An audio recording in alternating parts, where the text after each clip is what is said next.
चला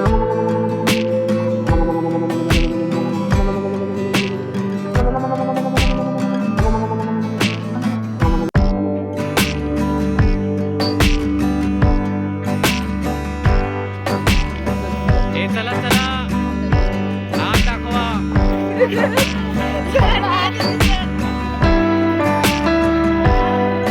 दोन दोनची लाईन करा. दोन दोनची लाईन करा. दोन दोनची.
सर्व माहिती सांगणार आहेत तानाजी मालुसरे त्यांच्याबद्दल थोडक्यात माहिती आहे. सर्वांनी शांतपणे कोणी जर मध्ये बोललं.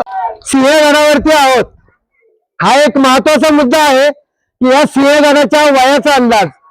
सर्वप्रथम मी तुम्हाला सर्वांना सांगतो की सिंहगड हा समुद्र सपाटीपासून 4332 फूट या उंचीवरती आपण आता आहोत, म्हणजे 1350 मीटर.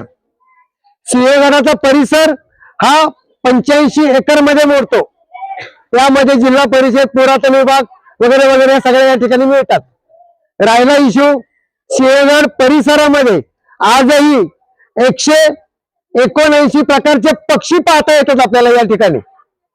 म्हणजे हा एरिया आपल्याला आजही सुपीकतेचं एक प्रमाण देतो. या ठिकाणी पक्षी वावरतात याचा अर्थ. आणि या ठिकाणी थंडीचे प्रमाण जास्त असल्या कारणास्तव या ठिकाणी हिमालयातले पक्षी, त्या ठिकाणी ज्या वेळेला थंडी जास्त असते, मायनसच्या खाली थंडी असते, त्यावेळेस तेथील पक्षी इथे येतात. इथे ब्रीडिंग म्हणजे अंडी घालून आपली पिल्लावळ मार्च मेच्या दरम्यान पुन्हा घेऊन जातात. त्यावेळेला या ठिकाणी 279 प्रकारचे पक्षी आपल्याला पाहण्याची आनंद मिळतो. असा हा सिंहगड. आपण हा सिंहगड किल्ला कोणी केव्हा कधी बांधला याविषयी कोणाला कसलीही माहिती नाही. सिंहगड आपण सर्वांना चौथीच्या अभ्यासाप्रमाणे कोंढाणा म्हणूनच आपण समजतो सगळेजण. आधी लगीन कोंढाण्याचं, मग रायबाचं वगैरे वगैरे हा इतिहास आपल्या सर्वांना तोंडपाठ आहे. तरी सुद्धा सिंहगडाचा पूर्व इतिहास याही पलीकडे आपण सर्वांनाही माहिती थोडीशी का होईना पण देणार आहोत. कागदोपत्री सिद्ध करू शकतो अशी माहिती आहे. विषय महत्वाचा, सिंहगड परिसरामध्ये एखादी एक गुहा आहे. आता या गुहेची स्वतः आपण माहिती करून घेतली. त्या माहितीच्या आधारे सिंहगडाचं वय 2200 वर्षापूर्वी सिंहगड होता अशी माहिती आपल्याकडे उपलब्ध आहे. ज्या व्यक्तीने सिंहगडावरती PhD केली त्यांचं नाव आहे नंदकुमारजी मते, खडकवासला गावचे माजी सरपंच. त्यांनी PhD केली. त्यानंतर आम्ही 2023 मध्ये सिंहगडावरती आम्ही खोदाई करून पाहिली आम्ही परिसरामध्ये. या तर आम्हाला अश्मयुगातल्या काही गोष्टी आढळल्या, म्हणजे अवशेष आढळले. साधारणतः अश्मयुग 9500 वर्षापूर्वी होतं. तरी सुद्धा आपण सिंहगडाचं वय किती घेतो? 2200 वर्षच पकडतोय. कारण का तर जी आम्ही पांडवकालीन जी गुहा म्हणतो त्याचं संशोधन आपण करून घेतलं 2004 रोजी. त्यावेळेला आपल्याला माहिती मिळाली की सिंहगड परिसरामध्ये 2200 वर्षापूर्वी मानव वस्ती होती. याच मानवांनी जर सिंहगड पुनर्बांधणी केलेली असेल किंवा सुरुवात केलेली असेल, त्याचं महत्वाचं कारण म्हणजे आपण जे आता घोड्याची पागा आपल्यापैकी काही लोकांनी पाहिलेली आहे. घोड्याची पागा आणि पांडवकालीन गुहा दोन्ही सारख्याच आहेत. म्हणून सिंहगडाचं वय 2200 वर्ष कागदोपत्री मिळतं. आपल्याला सर्वांना सिंहगड जो माहिती झाला हा 1328 साली माहिती झालेला किल्ला आहे. 1328 दरम्यान या गडावरती कार्यरत असलेले महादेव कोळी जमातीचे नागनाईक या गडाचे त्यावेळी कालावधीमध्ये किल्लेदार होते. त्यांचं त्या दरम्यान सिंहगडाचं पहिलं नाव आपल्याला सगळ्यांना कोंढाणाच आठवतं, बरोबर आहे का? मग त्यावेळेला सिंहगडाचं पहिलं नाव होतं कुंदियाना. कुंदियाना, कुंदाना, कोंडाणा, सिंहगड, सिंहगड, बक्षीदा बक्ष आणि त्यानंतर पुन्हा सिंहगड अशी नावं आपल्या या सिंहगडाची झालेली आहेत. सिंहगडाचं पहिलं नाव कळलं सगळ्यांना? मी सांगितलेला सगळा अंदाज येतो. कोंडाणा हे शिव कालावधीमध्ये नाव होतं. आधी लगीन कोंडाण्याचं मग रायबाचं, हा इतिहास आपल्याला माहिती आहे. त्याच दरम्यान सिंहगड, बक्षीदा बक्ष तुम्हाला मी नाव सांगितलं, हे औरंगजेबाच्या दरम्यान सिंहगडाचं नाव ठेवलेलं त्यांनी आहे. बक्षीदा बक्ष त्याचा मराठी अर्थ होतो ईश्वर दत्त. याच गडावरती आपण आता गड कसा पाहतो, सगळेजण कोणत्या दृष्टिकोनातून कसा पाहू शकतो? पहिला, दुसरा, तिन्ही दरवाजे आपण पाहिले सगळ्यांनी. तिन्ही दरवाजांची पाहत असताना आपण ऐतिहासिक वास्तू पाहत आहोत. आता काही राजचिन्ह आपण पाहिलीत का? नाही पाहिली आपण कोणी. आपण नुसते पळ सुटलो वरती, बरोबर आहे का? पहिल्या दरवाज्यावरती हरिण आहे, दुसऱ्या दरवाज्यावर कमळ आणि तिसऱ्या दरवाज्यावर वाघासारखं दिसणारं माकड. हे तीनही दरवाजे ज्या ज्या राजांनी या गडावरती राज्य केलेलं आहे त्यांनी संरक्षणांचे दरवाजे बांधलेले आहेत. असा कयास आपल्याला 100% या ठिकाणी मिळतो. त्यानंतर आपण बारूदखाना पाहिला सगळ्यांनी. बारूदखाना पाहिला, आपल्याला कसा वाटला त्याचाही अंदाज आपल्याला घेता येत नाही. बारूदखाना म्हणजे दारुगोळा ठेवण्याचं ठिकाण. या ठिकाणाचं महत्व लक्षात घ्या. ज्या कालावधीमध्ये सिंहगडावरती ब्रिटिश सरकार आपल्याकडे आले होते त्या वेळेमध्ये या गडावरती वीज पडली होती आणि वीज पडल्यानंतर बऱ्याच वास्तूंचा या ठिकाणी नाश झाला. त्यामध्ये बारूदखाना देखील होता. मग इथे राहण्यायोग्य जागा असावी. थंडीचे प्रमाण जास्त असल्या कारणास्तव ही जी बांधणी केलेली ही पुनरुपी इंग्रजांनी बांधलेली वास्तू आहे. त्याची जुनी बांधणी आपल्याला आजही त्याचा चौथरा 1 मीटर बाहेर आपल्याला पाहता येतो. त्याच ठिकाणी बारूदखाना नाव दिलंय, पण आतमध्ये एक चुलीची जागा आहे, जेणेकरून या ठिकाणी त्यांनी हात शेकण्यायोग्य समजा चूल बांधण्या तिथे जागा केलेली आहे. अंतर्गत बांधणी आपल्याला चर्च सारखी वाटते. बाहेरचं मंदिर, आपण बाहेरची जी बांधणी वाटते ही आपल्याला दुमजली कौलारू घरासारखी वाटते. लक्षात येते तुमच्या? आपण पुढे सरकलो, घोड्याची पागा पाहायला निघालो. आता घोड्याच्या पागेचा अंदाज घ्या. घोड्याची पागा, घोडा हा प्राणी असताना या ठिकाणी त्याला थंड हवेसारखं ठिकाण का असावं? तुम्ही आतमध्ये गेला होतात काही लोक आपल्यापैकी? आतमध्ये विहिरी पाहिल्या? 4 विहिरी आहेत आणि आतमध्ये पाणी पण आहे. थंड हवेसारखं वाटतं आपल्याला ठिकाण ते. मग या ठिकाणी घोड्यांची पागा नाव का दिलेलं असेल? तर या ठिकाणी गनिमी काव्य अंतर्गत महाराजांनी दिलेलं नाव आहे घोड्याची पागा म्हणून. त्याचं कारण त्या कालखंडामध्ये ज्या लढाया व्हायच्या त्या लढाया झाल्यानंतर प्राणी मात्राला मारत नसत. हत्ती घोडे त्यावेळची संपत्ती होती. आजही आपले प्राणी संपत्ती आहे का नाही? तशी त्यावेळी संपत्तीचा योग होता. कारण का ज्या राजाकडे हत्ती घोडे जास्त असतील तो राजा त्यावेळेचा श्रीमंत असायचा. म्हणून घोड्याची पागा हे नाव देण्यात आलं. घोड्याच्या पागेमध्ये दारुगोळा बनवला जायचा. त्याच्या 4 विहिरी आहेत. 4 विहिरीपैकी 2 चौकोनी 2 आयताकृती आहेत. आयताकृतीमध्ये आजही पाणी आहे, चौकोनामध्ये पाणी नाही. याचा अर्थ काय होतो आपल्याला की त्या ठिकाणी दारुगोळा बनवताना काही जर त्रास होत असेल, ब्लास्टिंग व्हायचा विचार असेल, तिथे पाण्याचा वापर केला जायचा. म्हणून आणि तिथून तुम्ही पलीकडे गेलात तर दारुगोळ्याचं कोठार पाहिलं. कोठाराच्या मागच्या बाजूला जुनी एक तोफ आहे त्या ठिकाणी 10 फूट उंचीची लांबीची आपली. त्या तोफेचा असा ट्रँगल मिळतो जेणेकरून घोड्याची पागा, बारूदखाना आणि आपले तोफ हे तिन्ही गोष्टी तुम्हाला एकत्र मिळतात. म्हणून त्या ठिकाणी दारुगोळा बनवला जायचा. हा 100% निश्चित. शेजारी याच गडावरती ज्या विहिरी आहेत पाण्याच्या 70 ते 80 पाण्याच्या विहिरी आजही आहेत. काही विहिरींमध्ये काही लाख लिटर पाण्याचा साठा आपल्याला आजही पाहता येतो. म्हणून मुलांनो, आपल्याला शिक्षकांनी आणलेल्या कशाकरता आणलंय? इतिहास पाहण्यासाठी. आपण पाहत असताना कुठे पडलात तर त्या विहिरीतून बाहेर येऊ शकतो का आपण? पडायचं नाही. आपण पुढे सरकत आलो. ही समाधी तानाजी मालुसरेंची ही समाधी आहे. ही समाधी ओरिजिनल आपल्याला 2011 मध्ये मिळाली. जुनी होती परंतु हा जो ही शेजारी ठेवलेलं होतं तानाजी मालुसरेंचा पुतळा या ठिकाणी होता. आपण ज्यावेळी संपूर्णतः वेगळं केलं त्यावेळी आपल्याला ही समाधी सापडली. ओरिजिनल शिवाजी महाराजांनी स्थापन केलेली समाधी ही आहे.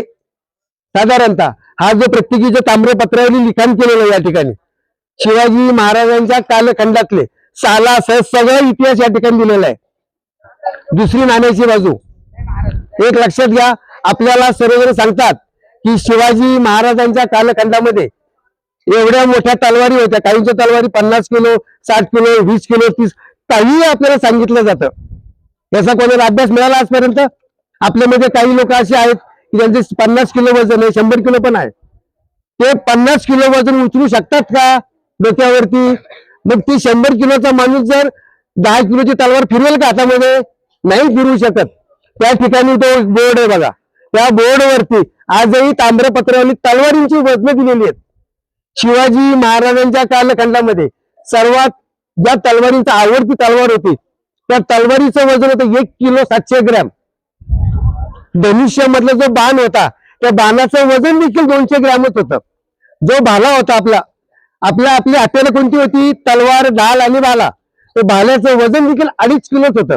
2 किलो 500 ग्रॅम. लक्षात घ्या त्यावेळेच्या हत्यारांची वजनं ही तुम्हाला मी जाणीवपूर्वक सांगतोय. कारण मी सांगताना 50 किलो सांगितली की संभाजी महाराजांची तलवार 50 किलो होती. तर संभाजी महाराज केवढे असतील? लक्षात घ्या. एक थोडीस नाण्याची बाजू सांगतो तुम्हाला. आपण सगळे सुशिक्षित आहोत. आपल्या हातात पेन असतो. पेनाचं वजन किती असतं? 5 ग्रॅम 10 ग्रॅम.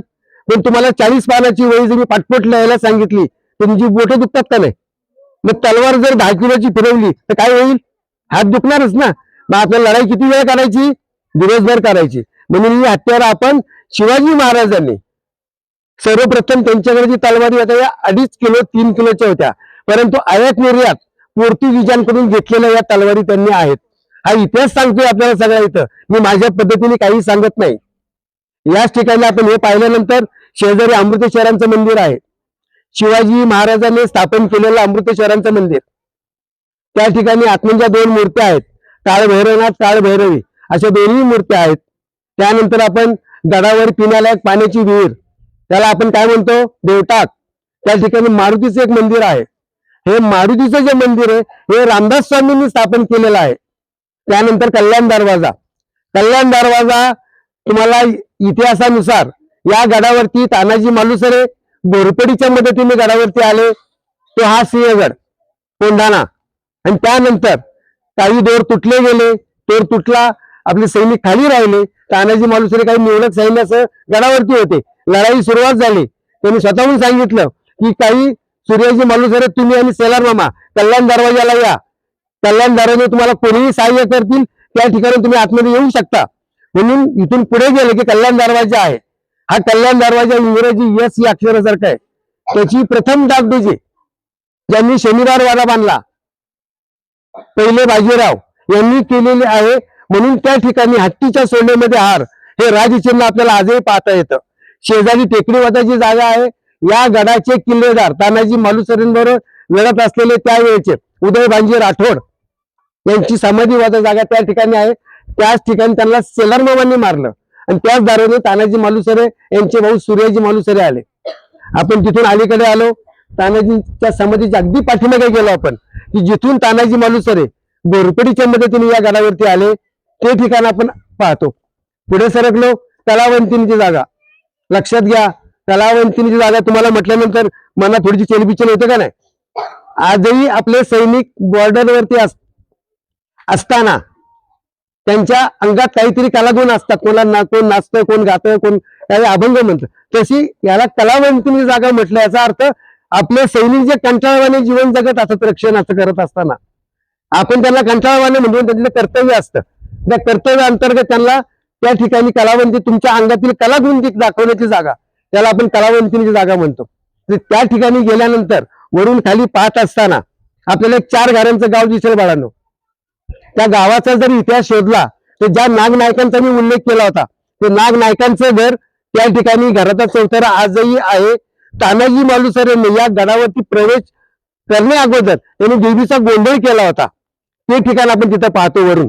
आता हे मध्यवर्ती स्थान आहे. अशी गडाच्या परिसरामध्ये 9 मध्यवर्ती स्थान आहेत. त्यांना आपण मेट म्हणतो. डोंगराच्या मध्यवर्ती स्थानाला मेट म्हटलं जातं. या मेटाचा त्यावेळेचा अर्थ होता की त्यावेळेच्या ज्या पोलीस चौकी होत्या, आजही यापैकी 9 पैकी 3 मेट आपण कार्यरत आहे. तिथे लोक राहतात. महादेव कोळी जमातीची लोक आजही त्या ठिकाणी राहतात. तिथून आपण पुढे सरकलो. या गडावरती तानाजी मालुसरे लढाई करत असताना त्यांचा हात तुटला होता. हे प्रत्येकाला आठवतंय, आपण वाचलेलं आहे. परंतु जो हाताची समाधी तुम्हाला तिथे दाखवलेली आहे तिथे एक वेगळा इतिहास आहे आपल्याला. एक मी वैयक्तिक सांगतोय सगळ्यांना विषय. त्या ठिकाणी हात गमावण्याची जागा दिलेली आहे. म्हणजे ती हात गमावण्याची जागा चुकीचा बोळ आहे. त्या ठिकाणी दुसरे करा चिन्ह दिलेले. नीट निरीक्षण करा. घोड्यावर बसलेला एक वीर पुरुष आहे आणि त्या वीर पुरुषाच्या घोड्याचा अर्धा पाय असा मोडलेला आहे. जेणेकरून याचा अर्थ काय होतो की तो वीर पुरुष शहीद झालेला आहे. तो शहीद झालेला जो हात दाखवलाय, आपण आज सगळेजण सांगतो की तानाजी मालुसरेंना कडे दिलं आणि तुम्ही सिंहगड जिंकून घ्या, आम्ही नंतर तुम्हाला राजगडावर तुम्हाला आम्ही पाहतो आणि नंतर येतो. पण तो हात स्त्रीचा आहे, त्याच्यामध्ये बांगड्या आहेत. तो तिथं पाहून घ्या. आणि ती सतीची जागा आहे. त्याची स्त्री सती गेलेली जागा आहे बाळांना ती. कारण का तानाजी मालुसरे लढाई करताना कोणत्या ठिकाणी हात तुटला हे कोणालाच माहिती सांगता येत नाही. आता इथंच हात तुटला सांगता येते का आपल्याला? पण त्यांचा इथं आपण देह ठेवला हे आपल्याला माहिती आहे. म्हणून आपण त्याची समाधी शिवाजी महाराजांनी स्थापन केलेली समाधी. आपण थोडेसे पुढे सरकलो की याच गडावरती शिवाजी महाराजांच्या दुसऱ्या पत्नीचा मुलगा राजाराम महाराज, संभाजी राजांचे सावत्र बंधू यांची समाधी याच गडावरती आहे. राजाराम महाराजांची ते स्वतः इथं राहिले. त्यांच्याही वाड्याची जागा त्या ठिकाणी आहे. आजही आपण त्या ठिकाणी त्या वाड्याची पुनर्जीवन आपण आज करून घेतोय. पुण्याच्या स्थायी समिती आमचं जसं हे केलंय तसंच आपण त्या ठिकाणी करून घेत आहोत. तर त्या ठिकाणी आतली जी समाधी ही राणी ताराबाईंनी बनवलेली बाळांनो, आणि बाहेरची समाधी ही बाहेरचं जे मंदिर आहे हे आपण मावळ्यांनी बनवलेलं आहे. पुढे सरकलो. याच गडावरती साधारणतः ब्रिटिश कालावधीमध्ये असताना आपले जे काही राजकीय नेते होते, लोकमान्य टिळक, महात्मा गांधी, वीर सावरकरजी, लाला लजपतराय, मौलाना आझादजी वगैरे वगैरे, या लोकांना त्या जेल यात्रा झालेली होती का नाही? ते जेल यात्रा झाली. वीर सावरकरजी जेलमध्ये असताना त्यांनी अभिनव भारत पुस्तक लिहिलं. आपण सगळेजण म्हणणार की जन्मठेप हा नंतरचा विषय झाला. अभिनव भारत पुस्तक लिहित असताना त्यांनी त्या कालावधीमध्ये लोकमान्य टिळक यांना देखील जेल यात्रा झाली होती. ते कोणत्या जेलमध्ये होते? तर साधारणतः मंडाले तुरुंगामध्ये होते ते. आता मंडाले तुरुंग किती लोकांना माहिती कुठं आला सांगता येते कोणाला काय? तर साधारणतः आजचा म्यानमार आणि त्यावेळचा ब्रह्मदेश त्या ठिकाणी मंडाले तुरुंग आजही आहे. आपल्या टिळकांची त्या ठिकाणी त्या जेलमधली जागा आजही राखीव आहे. जशी महात्मा गांधींची आपली ठेवली आहे तशी तिथं आहे. तसंच त्या ठिकाणी असताना त्यांनी गीता रहस्य लिहायला सुरुवात केली आणि हाच गीता रहस्य ग्रंथ लिहित असताना त्यांना सोडून देण्यात आलं. सोडून दिल्यानंतर हा ग्रंथ कोणत्या ठिकाणी पूर्ण करायचा तर त्यांनी स्वतःचं जन्मगाव न निवडता त्यांनी पुनवडी हे गाव निवडलं. पुनवडी गाव आठवतंय काय आहे ते? पुनवडी म्हणजे पुणे, पुण्याचं पहिलं नाव पुनवडी. तर या ठिकाणी त्यांनी सिंहगड हे ठिकाण निवडलं आपल्याला. त्यांनी एक वाडा विकत देऊन त्यांनी या ठिकाणी हा ग्रंथ पूर्ण केला. अशी तुम्हाला मी संपूर्णता माहिती दिली. आपण अशी याच्याविषयी अजून बरीच माहिती आहे. आपल्याला 2 तास उठता यायचं ना सगळ्यांना, पण आपल्याला वेळ कमी आहे म्हणून मी माझी माहिती मी इथंच संपवतो आणि सर्वांनी एक मस्तपैकी एक गर्जना द्यायची. जय शिवाजी, सुभेदार मालुसरेंचा जय शिवाजी, संभाजी राजांचा मावळामी वदळामी या मरणाचा मी कारामी रडमस्तांची जातामची त्याने बॅग कुणाला धावतर पीत तलवारीशी नाते मातीशी बाकडे सरणवर जिरो जर काय याची रे त्याचा राजा तुम्ही यातर काय याच जिकता नाही तवर तवर झुंज तर याच तुकडे तुकडे झाले गरीबी कणा कणानं दुस्तोड ए मेळवण झाले आम्ही अशी त्याची बासार मेळवण झाले आम्ही अशी त्याची बासार मराठी मातीची तोच आहे आसार दुश्मनाला ताकदे शिवरायांचं नावर दुश्मनाला ताकदे शिवरायांचं नावर हे शुभ शंभू राज नवा राज करत अवतर शिवबराज शिवबराज शिवबराज राजार आस्ते कदम आस्ते कदम आस्ते कदम महाराज गणपती गजाश्वपती प्रजापती भूपती सुवर्णरत्न श्रीपती अष्टवदान जागृतम अष्टप्रधान वेष्टितम न्यायालंकार मंडितम शस्त्रास्त्र शास्त्र पारंगतम राजनीती धुरंधर प्रौढ प्रताप पुरंदर क्षत्रिय कुलावंतसम महाराजाधिराज योगराज हिंदवी स्वराज्य संस्थापक श्रीमंत श्रीमंत श्रीमंत श्री श्री श्री छत्रपती शिवाजी महाराज की हवा वेगाने नव्हती, हवेपेक्षाही त्याचा वेग होता. हवा वेगाने नव्हती, हवेपेक्षाही त्याचा वेग होता. अन्यायाविरुद्ध लढण्याचा इरादा त्याचा नेक होता. असा शिवबाचा तानाजी मालुसरे लाखात नाही तर जगात एक होता. लाखात नाही तर जगात एक होता. जय शिवाजी, नरवीर तानाजी मालुसरेंचा